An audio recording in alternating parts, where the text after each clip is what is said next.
Con Monseñor Gilmar Red Jurado, quien es obispo ordinario metropolitano, vamos a hablar sobre la geopolítica de las religiones y además venimos a hablar de un tema de protocolo que fue bastante ameno, bastante interesante y vamos a hablar un poco. Usted es Monseñor, además obispo ordinario metropolitano de la Iglesia Anglicana. Anglicana, correcto. Además, la Iglesia Anglicana, que se tiene muchas teorías del nacimiento de la Iglesia Anglicana. Muchos hablan que era un capricho de Enrique VIII en su momento, porque el Papa no le quiso dar la autorización para el divorcio, para volver a casarse además con Ana Bolena, y dicen que él decidió inventarse una iglesia. Eso es parte de lo que se establece como historia de la Iglesia Anglicana.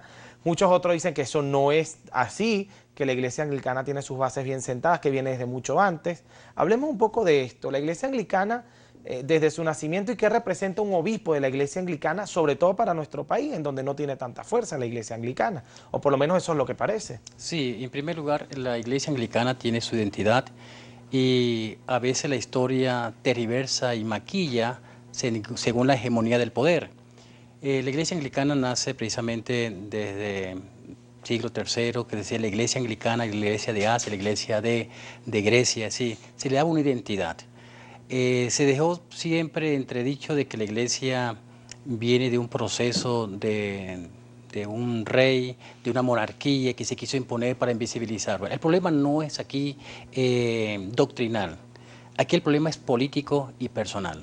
El problema pero nunca se dice la historia, y está plasmado en la historia, de que le impusieron a Enrique VIII la cuñada, que se había muerto su hermano, y le impusieron, y en ese contexto, tener un hijo era predominante para seguir la monarquía del imperio. Entonces, precisamente, no era una mujer de mayor edad y no estaba precisamente en ese proceso, era además estéril, no daba hijo. Entonces, una imposición. Y es lo que está diciendo, que no se puede imponer un proyecto de vida, que es el matrimonio, cuando no hay la convicción, no hay el consentimiento.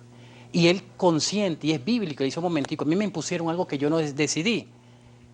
Y va en contra de los principios bíblicos y contra los principios canónicos. Sigue siendo el rey la cabeza de la iglesia, porque en su momento era cabeza de iglesia, o sea, es la cabeza de la religión, así lo establecían. Ahora Isabel II, por ejemplo, ¿es la cabeza de la Iglesia Anglicana? No, Bien. es precisamente, hay que distinguir dos cosas, la estructura eclesiástica y la estructura política. Muy bien. ¿Okay? Son cosas muy separadas. Entonces, la Iglesia Anglicana tiene su arzobispo en Canterbury, okay, y está en plena comunión en la diversidad de las diversas congregaciones anglicanas en el mundo, están tomando fuerza. ¿Por qué? Porque el proyecto que presenta la Iglesia Anglicana, no solamente en Venezuela, en América Latina y en el mundo, es que tiene un proyecto de vida y que está ajustado a los principios, los valores canónicos y constitucionales de la palabra de Dios. Es decir, que no es esas religiones emergentes que quieren imponer o que fue por imposición de un hombre. No, da bajo principios y bajo valores. Y que es una propuesta que presenta en América Latina su espiritualidad, su proceso de formación, su proceso de crecimiento pastoral de manera integral. De manera que la formación que tiene la Iglesia Anglicana son igual que la Iglesia romana, igual que la Iglesia Grecia, la Iglesia ortodoxa, y toda tiene, en la diversidad tiene una unidad. ¿Y cuál es esa unidad? Son los principios y los valores del Evangelio.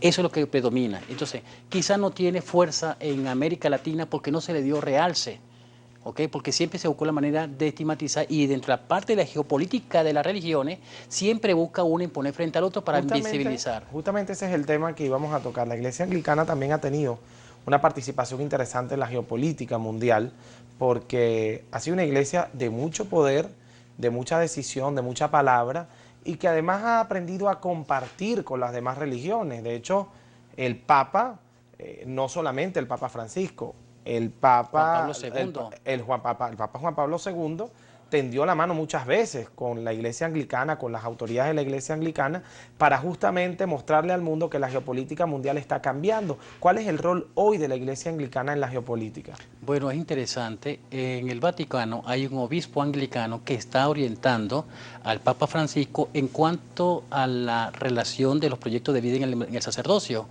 Y por eso hay como un plan piloto en la Amazonía. Todos aquellos sacerdotes que trabajan en la Amazonía tienen la opción de poder optar al matrimonio. ¿Por qué? Porque se busca es que se dé testimonio de que el sacerdote no está en contradicción con un proyecto de vida, sino que es complemento. Y se busca precisamente que fortalecer el fundamento de la familia. Es decir, que hay posibilidades que para estos sacerdotes de la Iglesia romana el celibato ya no valga. No es que valga, que sea opcional. Que sea opcional. Porque el problema aquí no es el celibato ni es el matrimonio, aquí el problema es la honestidad en el proyecto de vida que vas a asumir y en el proceso pastoral que vas a desempeñar. No es una imposición, es por convicción. Y eso precisamente es lo que se está haciendo como camino para la Amazonía en este concilio que hubo. De manera pues que la propuesta que hace la Iglesia Anglicana en América Latina en geopolítica, tenemos imagínense un arzobispo premio Nobel de Paz que acompañó a Mandela en su proceso, en el proceso de la defensa de los derechos humanos, el respeto a la dignidad humana. ¿Y Bien. quién era? ¿Se recuerda usted este hombre que fue el premio Nobel de Paz, que todavía está vivo? Anglicano, ¿no? La Iglesia Anglicana. Iglesia anglicana, un africano. Acompañó a Mandela, claro, todos lo recordamos, además que estuvo en fotos y todo lo demás con Nelson Mandela, pero obviamente el nombre no viene a la mente, pero recuérdenos quién es el Premio Nobel de la Paz. Este arzobispo, si no más recordamos, es... en este momento no traigo a colación. Claro, que además los nombres no son sencillos. Sí. Tenemos que tenerlo en cuenta. Y la Iglesia también ha tenido hombres en la educación, por ejemplo, Willie Porter. Correcto. Por ejemplo, en Bélgica. Por ejemplo, tenemos también anglicanos en México, tenemos anglicanos en Estados Unidos, en Canadá, que acompañan los procesos migratorios. Bien. Entonces, el hecho de que en Venezuela hay un obispo anglicano, en todos los países hay un obispo anglicano.